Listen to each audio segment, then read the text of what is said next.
And thank you, everyone, for being on the line. It's great to see so many participants on a topic that is so important, which is that of project leadership.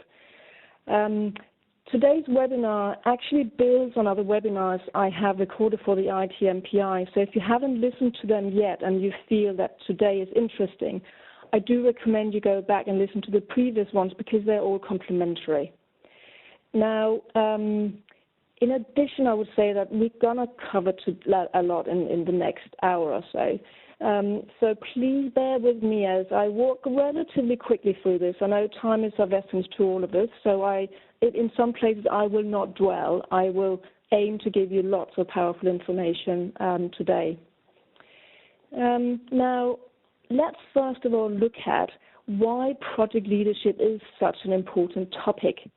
Now, the illustration you'll see in front of you is actually from PMI's Pulse report called Navigating Complexity. And they surveyed a large number of organizations, and 81% of them said that leadership skill is the most important skill for project managers to successfully manage complex projects. It is way above technical skills and is way above strategic and business management skills. I would actually say that 20% of a good project manager comes down to mastering the basics, the tools and the techniques, all the good stuff that the PM book teaches us. But the rest is all about people, it's all about leadership. Because at the end of the day, it is people who deliver projects. It is not processes. So this is the foundation of why it is so important to focus on leadership. It is simply the most important aspect for project managers, and know that under leadership I have a vast definition of leadership. It includes all of the people leadership skills as well. How you interact with people, how you communicate, how you engage others, if you're able to grow others and instill trust in others and lead. There's a lot in that we're going to unpack in today's webinar. It is the very gap in the market that I wrote my second book, The Power of Project Leadership. When I say gap, I mean the industry is beginning now to recognize that it is leadership that is important, but we still seem to educate project managers in the tools and the techniques. So that's what I mean when I say there is a gap. We are just not up to scratch yet in what it really takes to manage complex projects. Showing the picture of my book because everything I'll share with you today is from the book. So in case you want to know more knowledge and more in-depth information about everything I'll share, this is where you go to get more detail. The book has a dedicated website, which is the title of the book, which is www.powerofprojectleadership.com. I should have put that on the slide. Of course, I didn't do it. Apologies. So if you go to www.powerofprojectleadership.com, you will see all the interviews I did for the book. You'll see all the testimonials. You'll see a lot of the material I used for research, including the links to the Pulse reports that I referenced just a moment ago. So what are we going to cover today? Well, we're going to cover the 7 keys to project leadership, and they are the 7 keys that I describe in the book. We will go through each of these keys in turn today. They are: be authentic, lead with vision, improve and innovate, empower the team, get close to your stakeholders, establish a solid foundation, and work with intent. It is really the full suite of capabilities and behaviors in here. And they are the 7 areas and the 7 keys that you must master, in my opinion, if you want to really get to the next step and transform into project leadership. But let's first of all look at the differences between management and leadership, because here I'm saying that there needs to be a transformation. But what is management and what is leadership? Well, management traditionally is very task-oriented. Yeah, it is skills-based. It's about events and processes and methods and calculations. After all, we say that I estimate effort and I calculate duration of my project. It's very rational. It's very finite. There's a right or a wrong. And the way that the manager will relate to their team, i.e. people who report to them or who work for them, will often be one of authority, meaning you work for me and you do as I tell you to because you get a salary for it. It's very rational, right? I call that a push approach. I tell you what to do. If I'm telling you what to do, I also need to know it all as a manager. It goes from me to you below me. That's very much an old-fashioned management approach.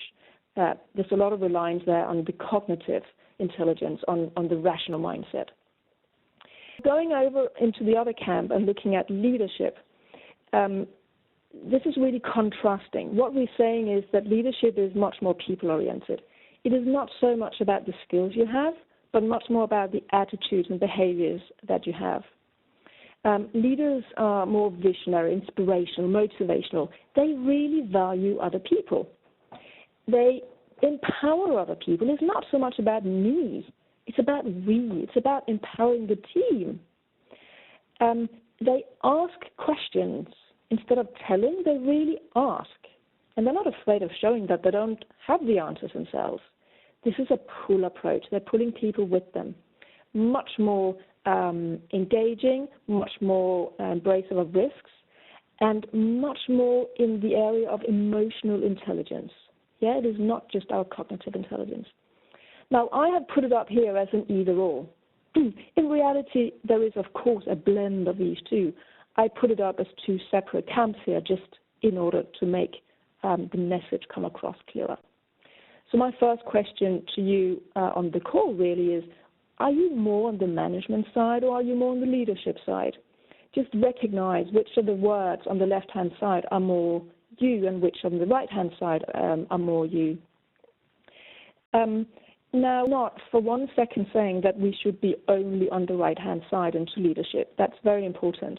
I am saying that we need to manage tasks and to lead people. So we need both.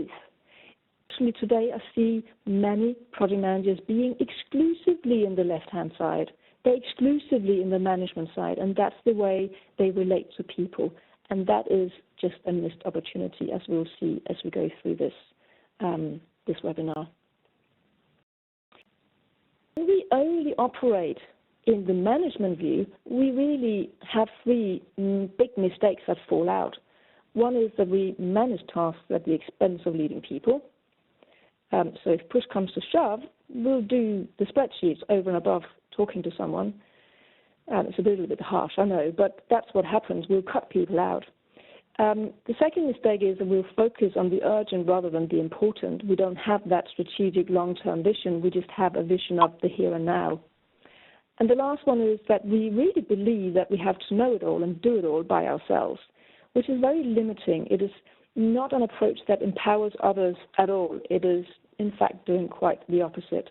It is disengaging others. Foundational knowledge. Let's look at key number one, which is about being authentic. Why this is key number one is that if you are not authentic as a person, you don't stand a chance of being a true project leader. And I'll tell you why.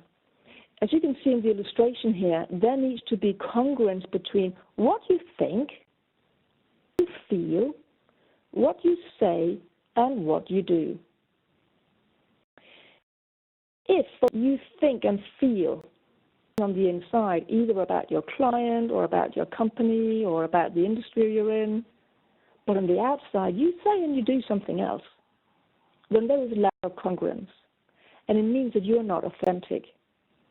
The reason important to leadership is that it means that you can't serve your client. You can't be true. You can't be truly giving that which your client and your project truly needs, which is pure leadership. So I encourage you to check in with yourselves.